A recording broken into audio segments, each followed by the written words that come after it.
So snakes, 785 magazine, shout top city, hit it out. Well, then 785 magazine, 785.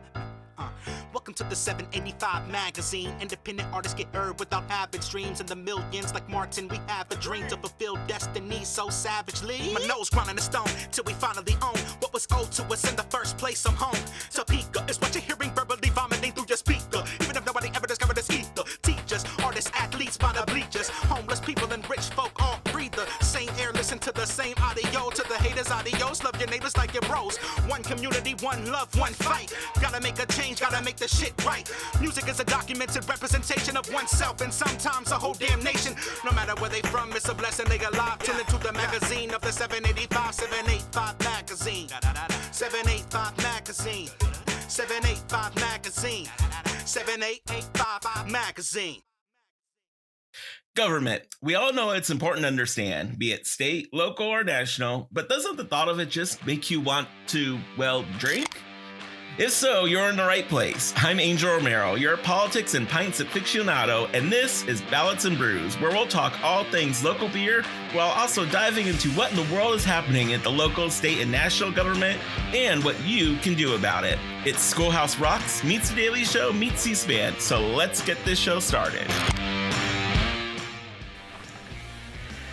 Well, hey, good evening, everyone, and welcome back to Ballots and Brews. It feels so good to be back after some time off. So we are back to kick off a new season, and y'all, as always, there is a lot to talk about. So we are so excited, of course, to, as always, talk to you about the latest, greatest happenings in state and local government, and do our best to have a drink and just talk to you about what's going on. Because as we talked about, there are a lot of things happening, and it can be difficult to keep track of all the happenings that happen in local government, but we're here along with some friends to help break it down for you and have some fun along the way. And so there's been a lot happening in the city of Topeka, so we're going to spend these first couple episodes of our podcast diving into some of those hot button issues, some of those things you may have heard people complain about over the last couple of weeks and months, and trying to give you some information and hear it directly from the source as we go forward. So as we kick off the season, we're going to just dive right into an issue that I know a lot of people have been talking about, which is water. So you might remember a few weeks ago, we all woke up and had, we were all in a tizzy because we heard we can't drink the water or something like that. We'll talk more about what that meant here in a little bit. So we're going to talk more about what happened in that case and really what it takes to make the city's utilities run on a daily basis, because there's a lot that happens behind the scenes that people don't know about. And so we're going to get to talk to the person that's responsible for making that all happen. So we are so excited to be joined by Sylvia Davis, who is the Utilities Director for the City of Topeka and one of my favorite people to get to hang out with. Sylvia, thanks for hanging out with us for episode number 1 tonight. No, thank you for having me. Absolutely. Well, this is gonna be fun. We have lots of stuff to talk about, but as we get started, so we said that you are the Utilities Director for the City of Topeka. What does that mean exactly? All right. Well, that means a lot of things, and it depends on who you ask. But for me, being the utilities director means that I get to work alongside a big group of people that is responsible for managing all of our assets and all of the things that make our world go round, and allow us to be able to provide clean and safe drinking water to Topeka and the customers that we serve in the surrounding areas. We also get to be responsible for collecting and treating all the wastewater that people generate every day. And then we also get to help address quality and quantity issues with our stormwater and help the city stay flood free as possible. So it means a lot. There's a lot to unpack there, but managing wastewater, stormwater, and water, and getting to work alongside a great group of people is that in a nutshell. That's awesome. Okay, so I'm going to ask a question that I think I've wondered for 35 years. What exactly is wastewater? And what is the difference between wastewater and stormwater? Okay, great question. All right, so anytime you're using water, whether you're at the sink doing your dishes or brushing your teeth, or taking a shower, doing laundry, going to the bathroom, of course, you're any used water is what we call wastewater. So all of that's going down the drain. It generates millions and millions of gallons of wastewater, and we get to treat it, clean it up, and deliver it right back to the river. Much better than what we pulled out of the river to clean and treat to provide drinking water. That's awesome. So a lot more than I think people think of when they think of just water that comes out of our faucet every day. So there's definitely a lot more than people think of sometimes. Yep, and then stormwater is all of that water that runs off of any surface when it rains. So whether it's your rooftop or your driveway, gravel roads, anything that is coming down and it's not being soaked into the ground, that's stormwater. Awesome, and I will have to tell you all, I did get to nerd out a couple years ago and actually tour the water treatment facility in Topeka, and if you ever get the chance to, we actually did it with Forge, and it was like one of our most attended tours. People loved it. It's super cool and super fascinating. It's pretty incredible. That's awesome. Now, I should mention you. So you've been with the city for a little while. So how does one become the utilities director at the city of Topeka? You've gotten to work there for quite a while now. Yeah, I think that there might be a traditional way, but my way is definitely not traditional. I started with the city 19 years ago, and I started in the stormwater utility, and I was a landscape designer working on plans and maintenance plans for our stormwater, what we call green infrastructure. Those are different pieces of land out throughout the city where we're collecting stormwater and helping it be filtered into the ground instead of just running down the street. And so I started in one little niche and started working with other people to help do the maintenance on those things. And the more I got to know people, the more I offered to help. And gradually that turned into a little bit more responsibility here and there. And then I got the privilege of getting to start working with the folks in wastewater, and then just migrated over to water as well. And wherever I needed, wherever they needed help or wherever I could provide some help, I took the opportunity and found myself here working as the director. So it is not something that I ever envisioned, but I consider myself pretty fortunate to have the opportunity. That's awesome. Well, and I think it's probably fair to say too that the field that you work in is a field that is probably pretty traditionally male dominated, male heavy. And so, what was that experience like? You think getting to work your way up as a woman in that field? Sure. I definitely would say it's traditionally male dominated and also engineer dominated. Or somebody who's grown up in the industry on the water or wastewater side of things. So it's really, no matter male or female, you really have to have an open mind and be able to learn a lot of different things. I think being a woman helps. For me anyway, I think it helps me connect with people a little bit more. We have a lot of females that work for us, but we are male dominated. And I think that being able to have a listening ear and trying to help people work together is a skill set that has helped me be successful where I think I have been in my career. It hasn't always been easy, but I have been really fortunate to have a lot of people support me, and I try to live up to that, whatever expectations are out there. It's unique, and it comes along with a lot of challenges, but I think we have a really great team, and I believe that we do a very good job of working with a wide variety of people with very diverse backgrounds, male or female, from a lot of different places and a lot of different educational backgrounds, lots of age difference amongst our coworkers and employees. And so it's fun. And I think we just bring a little something different to the table. Hey, absolutely. Well, and I think that's probably the hard, I think probably regardless of the job, the hardest part is always people. It's always working with human beings and everything that brings with it, especially in a large organization like the one that you guys work with. Absolutely, absolutely. Well, yeah, and you talked a little bit about this, but when people, yeah, what is one of the biggest misconceptions you think out there about of all the things that people think about when they think about city utilities or water, that sort of thing? What are some of the big misconceptions that you think are out there? I think that people think it's easy. I think that's a huge misconception. I think they feel like it shouldn't take that many people or that Mm, much money. yeah. Uh, and it couldn't be farther from the truth.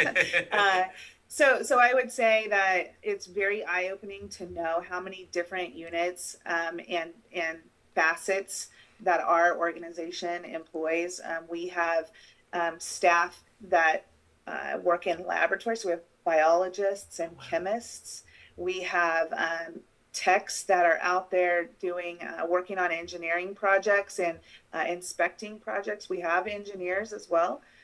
We have people that are working 24 hours a day. Somebody is always at work when you're thinking about utilities.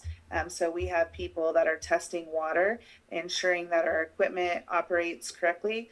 We have people who we have a horticulturist on Oh staff, gosh. and we have people that do public education, and people that are um, pulling samples and running samples and monitoring what's going out there in our plant and building, helping install radio towers to make sure that our um, Oh my gosh. radio communication works. And we have a great customer service team. And so you can do just about anything you want to do. If you are interested in concrete work, we got a job for you. If you're interested in running a $350,000 piece of equipment that cleans out sewer and storm lines, we got a job for you. If you want to run heavy equipment, dump trucks, backhoes, we have openings and we would welcome you. And then if you want to have a little bit of a job helping manage all of that, we definitely have a job for you. That's awesome. Yeah, I think it's we kind of take it for granted every day that we go to the sink and turn the faucet and water comes out. But what it takes to make all of that happen, I don't think people realize. Exactly. Oh my goodness. Well, and when we think about staffing now too, and staffing shortages that we see, are there any particular parts of your work where you guys are seeing a particularly hard time finding employees and that sort of thing? Sure. We definitely have tried to think outside of the box and where are our greatest needs. And I would say right now, some of our frontline crews that are out there working on water main breaks, Mm. definitely a challenging job. I think it's really rewarding. However, those guys are out there night and day, and they eat, sleep, and breathe water main breaks. Um, Also, I think that it's no secret that hiring CDL drivers has Mm. been a challenge for all sorts of folks out there in the industry. So we're trying to be competitive. We're in the middle of negotiating one contract. We just settled another contract for utilities and trying to make sure that our wages are able to compete with some of the other folks out there competing for the great people that are out. We know they're there. We just got to get them here. And I think the other thing is trying to create a good working environment, and that's tough to do if you're short staffed. And if you're in a job that can sometimes be thankless, and I don't want to put a negative spin on that, but it's hard to please everybody, and I know we'll never be able to do that. But man, we have some dedicated staff who work really, really hard. So I would say distribution, where they're fixing water main breaks, maintenance. Mm. There's a lot of industry out there that needs maintenance people, and so that's a tough one to fill as well. And there's just a lot of competition out there. Sure. Well, yeah, that's good. I think it seems like that's citywide on the public works side too. Yeah, we Yes. saw that with snow removal and that sort of thing, finding people to drive snow plows and finding folks with all those kinds of credentials to be able to work in a job that you're right, especially when it's a public facing job, that adds a whole other layer on top of what's already a Sure. pretty difficult job. Absolutely. Our engineers work. We got really great engineers in utilities and in public works, and we still have some openings that have been open for quite some time. We're just looking for people that are. It is definitely a different line of work, but again, you can talk to many people in the city, and they'll tell you lots of stories about how rewarding it is and how great it is to give back to our community. That's awesome. So those of you that are out there watching, if you know folks in those fields or have those credentials, the City of Topeka has a spot for them. I'd encourage you, Absolutely. topeka.org. Head to the city's website and check out those job openings, because that will be a huge help that helps all of us when we're able to fill those positions. Absolutely.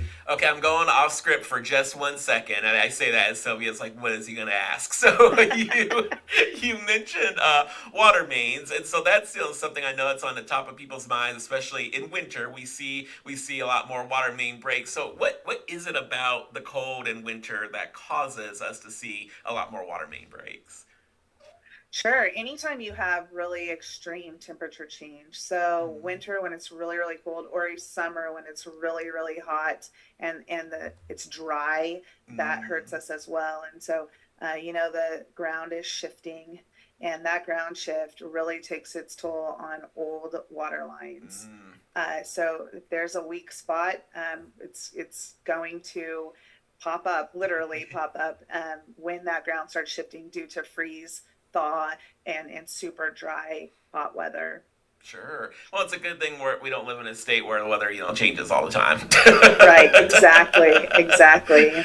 And we've been facing. I think sometimes when we get big rain events, people think, "Oh, we're fine," but we've really been facing a drought for the last several years, Mm, and those drought conditions have definitely taken its toll. Anybody that walks around their yard and might see some settling around their foundation, I mean, that's happening all over the place, and when you have old infrastructure that's had a lot of deferred maintenance, mm. we have a lot of weak spots out there. So they have Absolutely. definitely shown themselves this winter. And there were several points that where we were working with over 100 water main Oh breaks my at a gosh. time, and that's seems like a uphill battle for sure. And we never want customers to have to see that and suffer through long outages and see a lot of water being wasted.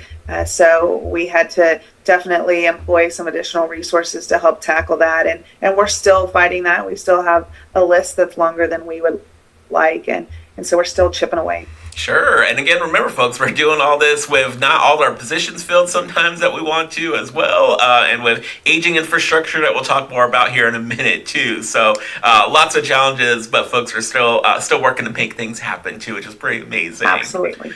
Well, Absolutely. speaking of challenges, so I woke up one morning and my phone was going crazy because my friends texted me and everyone texted me, "We can't drink water." And me being the skeptic I was like, whatever, you guys. And so I go to the sink and I look at my phone, like, oh, maybe I shouldn't drink the water. Okay, so we had this boil water advisory thing that happened a couple weeks ago. Can you walk people through what exactly happened in that situation? Sure. Well, like we said, those cold temps, we were suffering abnormally cold temperatures for several days in a row. And we had a PVC pipe that it's kind of complicated, but it was a chlorine gas line that broke. And at the time, we didn't know what broke and where that Mm. was. And it happened to be on a roof, on the very edge of a roof. Oh, jeez. Several feet in the air. I don't even know how tall Oh my gosh. that piece of our building was. Anyway, so we had staff that were noticing some chlorine drop in our water, and the minute they do that, they start dosing more chlorine. And we do this every day, monitoring levels and adding or taking chemicals away to make sure that we have a good balance. And they were noticing that their normal responses were not having the impact that we needed it Mm. to have. And so they had to start physically inspecting lots and lots and lots of pipe that water travels through. We have monitoring systems throughout our plant, but you can have meters sporadically, and if something happens between two analyzers, you may not be able to find it so quickly. So it took some legwork, and staff did find that pipe. And once we noted where that was, we had a backup pipe already in place, and so we just switched it over. The short-term fix was very easy. However, the impact was great. And once our numbers, we have pretty strict regulatory guidelines that we have to follow, and once we dip out of compliance, it doesn't matter how bad that might be. We have to notify everybody that as a precaution, they need to boil their water before drinking it. So again, it's not unheard of for a pipe to break, and it was just unfortunately it had a bigger impact than anybody would have preferred, that's for sure. Sure. Well, and part of that time that was involved there, of course, I know is that time to test and make sure that not only were you able to make that fix, but that it's doing what it's supposed to be doing then too afterward. Yeah. Absolutely. And when you're treating 60 million gallons of water, it takes time for those numbers to change consistently throughout that. So from start to finish, that's going to take some time, and we have to just try to be patient, and then not only get that water out to this distribution system, but then give it time to distribute out across town and through our towers and pump stations, and that takes a little time. Yeah. So what's it like as you're managing this process too, and so dealing with the technical elements that you need to, but then being able to explain that to then city officials, the public, to understand, how hard is that to translate that, into a way that the public can understand and that city leaders can understand and be kept informed of too? Sure. Well, I have people. We work with some really, really, really intelligent people that have been doing this for a lot longer and a lot more close to it than I.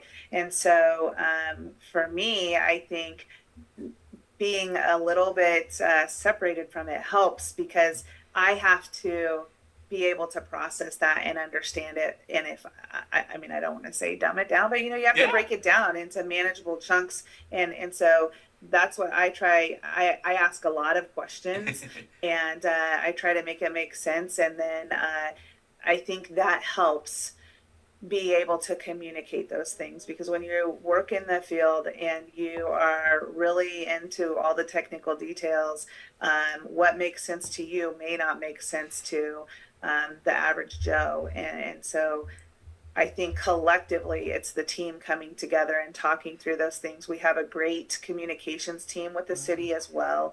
And so as we collectively talk and ask each other, does this make sense? And how can we not overcomplicate it? I think that helps a lot. And we also have a great governing body who asks a lot of questions. They're very interested, and they want to be able to help relay information too. So the more we can be open to those questions and not get too frustrated and defensive with one another, I think the better we can provide that clarification and education for the public.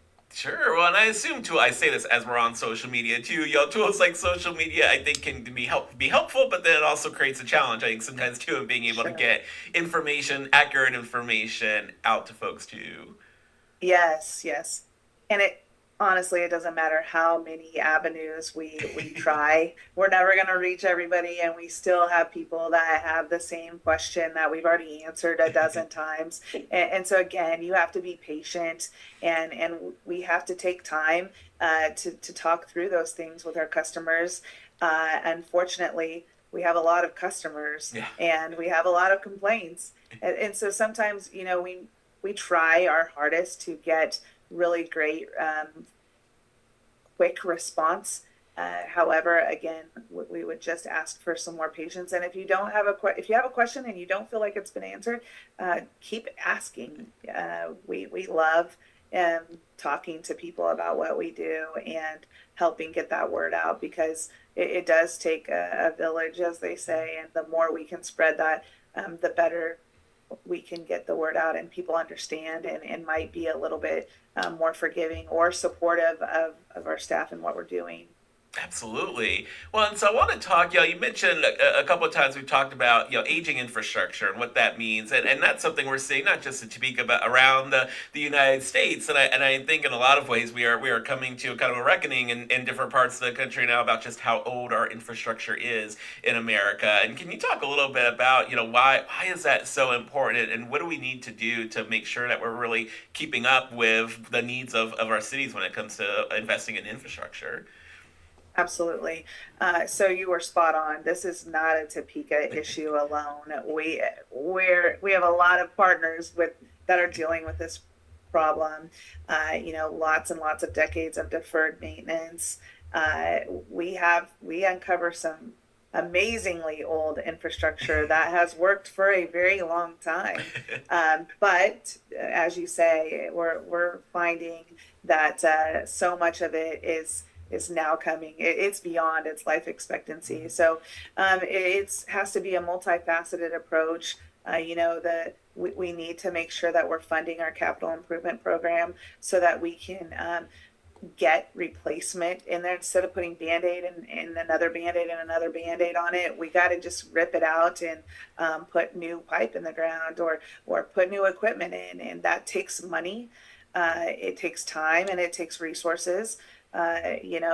Even the engineering firms or the consulting firms that we work at, they face some of the same challenges. It's a heavy recruiting arena out there, and to try to get people that can come in and help them do what they need to do, get that expertise in, it can be a challenge too. So we're lucky that we have some really great consulting partners as well.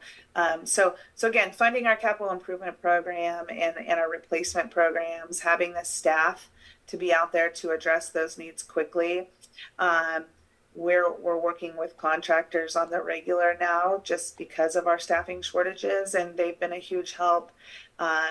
We definitely, it's those rates. I know we're going to talk a little bit more about that, but really funding a consistent utility rate is very important, and no one wants to see their bills go up, but everything goes up, and we have to be able to adjust with the times so that we can continue to chip away. The utilities department, it's water lines specifically, we were funding at a level that would replace our lines more than 150 years before they would get replaced. And the life expectancy for PVC is 100 years. Oh, gosh. And so if we still, we are uncovering some really old line out there. And staff have some treasures from the past, old wooden water lines that they've dug up in the ground. Oh, my gosh. Things like that. So Topeka is not young. However, again, we've had some really reliable systems, and now we just need to make sure that we can get that replacement schedule down. So right now, with the latest rate increases, those water lines, we're funding those at about 150-year replacement cycle, but we really need that to go lower. And then we are really trying to take advantage of every funding opportunity we can have, federal infrastructure funds, state funding. We've got some great grant writers on the team that are trying to put their heads together and put their best proposals together that we can to see if we can get some share of those funds so that we can spread the wealth. Absolutely. And for folks out there who follow this page and listen before, we've talked about that CIP and that CIB budget, that capital improvement plan, that capital improvement budget. This is why that stuff is so important. I know it doesn't sound sexy sometimes when you talk about it, but it is incredibly important because a lot of this is the backbone of what it takes to operate our city. And so that we encourage you that as the city council is talking about those, they usually spend several meetings talking about that plan and that budget. We encourage you to tune in to listen to those discussions because they are really important, and you get to hear these decisions get made. So I encourage you to tune in as those decisions are being made also. And you talked about rates, and we did see that rate increase at the end of the year, and you mentioned that is really so that we can keep up to date with how we're investing in infrastructure in the city. Yep, exactly. we were seeing some really astronomical increases in materials, Mm. chemical costs. The cost of labor has gone up Oh my gosh. significantly, and so to try to compete with that on a normal cycle is a challenge. But then when you have such extreme swings, we're again fighting that uphill battle. Absolutely. Well, and one of the things that we should know too, we know that utilities, along with all kinds of other costs associated with housing and cost of living and things like that, that's a burden that a lot of people are facing these days. And of course, for those who aren't familiar, in my day job, I get to work for United Way of Cobb Valley, and so we get to see those needs happen firsthand. But we also know that there's ways that the city of Topeka tries to work with folks to be able to alleviate that burden or be able to help with that in some way. Can you talk about what kind of options are available for folks who might be in a tough spot? Sure, we have some great programs and great partners out there. We have the water share program. I might start with the water share program. You can find information on both programs that I'll highlight at topeka.org.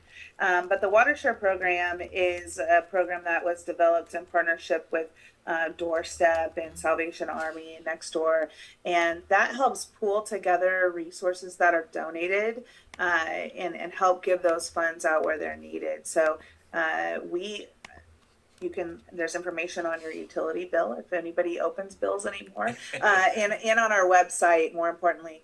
And so our customers can donate a portion of, it can be $1, it can be $5 a month, whatever denomination they want. They can put that on a reoccurring donation cycle, and all of those funds we can have businesses, et cetera, donate to that as well. And so all those funds go to the water share program and then distributed through our partners that way. So that's a great program that we would love to have more people share in. And then we have a franchise fee credit program as well. And so that is money that the city is allocating towards this pot of money that is then distributed again to those in need. And so we work with the CRC, the Community Resources Council, to distribute these funds. And those folks who fall in a certain, the guy, whoever qualifies for those funds and are eligible, they can help get it provides a flat rebate, a flat refund. I should say a credit. That's the word I'm looking for. Provides a flat credit per utility for those folks that qualify. So it's going to help them get a little bit of money to help with gas, electric, and then water and wastewater as well. And so again, crcnet.org, or you can get there through topeka.org. And so we've invested more funds there as well to try to reach more people that way. And we've also expanded the qualifications, I guess you should say. Sure. So more people can qualify. We really want to get funds out there where they're needed. And then if people are having a struggle, we would really encourage them to call our call center and help. They will help people make payments and spread some of the. We don't want people amassing large bills that they may get themselves in a bind and not ever be able to make headway on. And so we try to work. We have really great staff who can help direct them to additional resources and help them make it a little bit more manageable.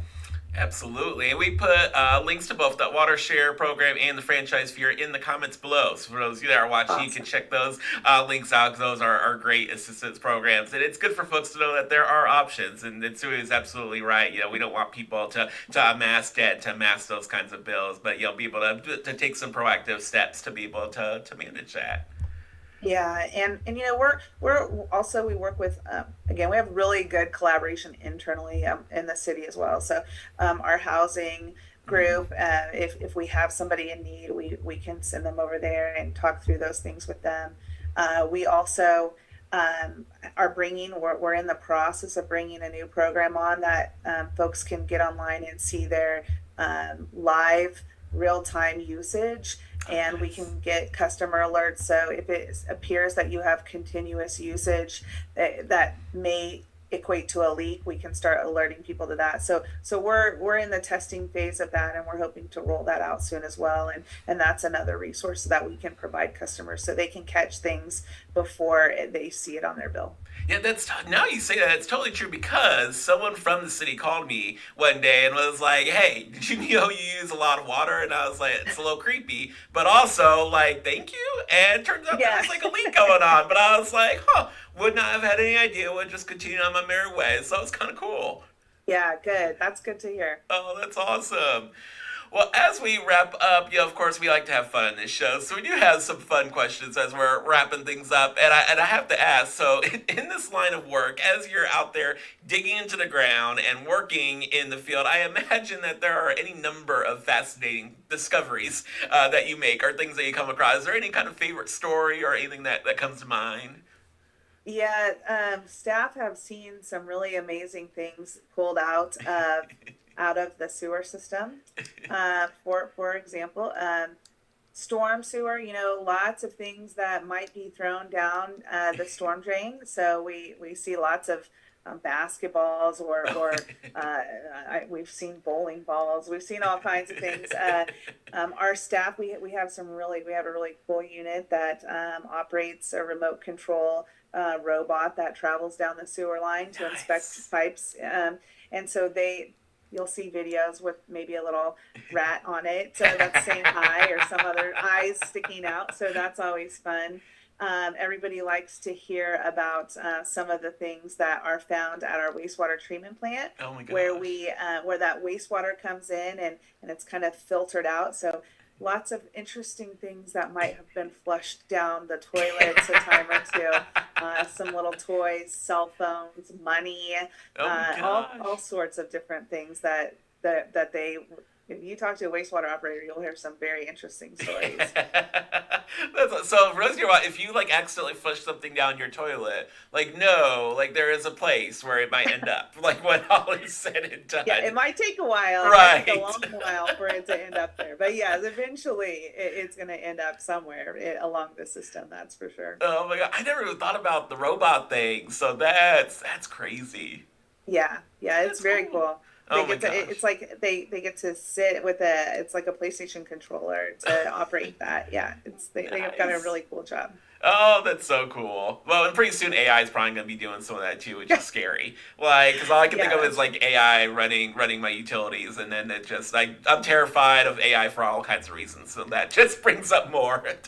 Yes. Oh my gosh. Another interesting story. So we do bi-weekly stormwater sampling, where we're just taking stormwater samples at regular points and looking at the levels that show up in our testing. And if something seems abnormal, we'll try to backtrack that. And some staff were having a hard time trying to figure out why we had some high levels of bacteria in the water. And they eventually tracked it to a friendly neighbor who happened to have a horse and was disposing of the horse manure along the creek bank. And we were able to talk with them and explain how that really wasn't the best thing for our environment, and also not legal to do. And we were able to stop that practice, but we would have never known had it not been for these high levels that we were monitoring and then trying to backtrack. So we're on the hunt, often on the hunt. Yeah, to be like, "Sir, listen, I need you to not, please." It's hilarious. Exactly. Oh my gosh. Well, after some of these, what I imagine can be very long days of work, because this is Ballots and Brews, we always have to ask, of course, do you have a favorite beverage that you get to relax with at the end of the day? Well, I've been thinking about that, but tonight I wanted to, I'm a customer and I'm a client, right? Like drinking water, I drink tap water nonstop. We really do have, some people would disagree, but we do have some really great water that we're producing. So I definitely want to promote that. But then, yes, there on occasion, I like to kick back with some tequila, something like that, a nice little way to unwind. However, this job is 24/7, and you never know. You always have to be on. So I often take calls in the middle of the ball field, or anywhere and everywhere in the middle of the night. My family is grown up around this as well, and so they're used to mom taking off to take a phone call or answer a couple emails and then resuming normal programming. Oh my God, it's like you're like the Batman of water. Like, that's amazing. Well, it's not me. We really do have a really, really great team. We have really dedicated employees. We have several employees that have been with the city 25 plus years, Oh my gosh.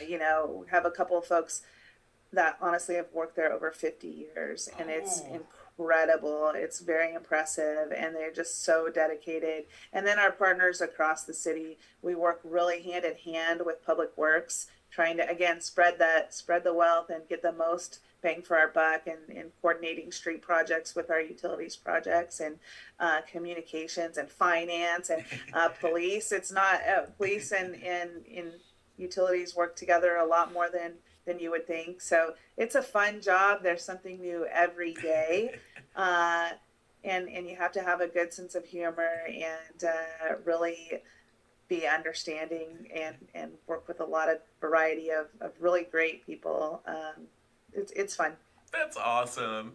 Well, Sylvia, thank you so much for being here today, and for everything you and your entire team is doing to literally make this city function every day. Thank you. I appreciate it. Any way we can get the word out. And again, if you're looking, come talk to us, because we've got a home for you. Absolutely, and we hope that folks out there listening, got to hear and appreciate the work that happens every day in our city utilities department. And remember, in those moments where we might get frustrated or whatnot, too, that there are real people out there who are doing this work, and who are really dedicated, and are doing it because they care about their city, and they care about their friends and neighbors as well. So we're so excited again to have Sylvia joining us for the end of our first episode that brings us to today. So we're really excited. Again, this is the kickoff episode. And we'll be coming back every other Wednesday. We'll be having guests on to talk about more issues that are happening across the city, the county, and of course things that are going on at state legislature too, where there is never any shortage of fun and exciting things happening. So we'll have more information to bring you, and of course you can always listen to replays of this podcast on 785live.com, and a shout out to 785 Magazine for making this possible, and for everything that they do as well. So we will look forward to talking to you all next Wednesday. Until then, we'll see you all later. Make sure to get yourself registered to vote. Well, the deadline to register to vote has already passed for the presidential primary, but ksvotes.org, you can check your voter location for the upcoming presidential preference primary on March 19th. And more to come on that soon. Until then, we'll talk to you all later. Thanks again, everybody.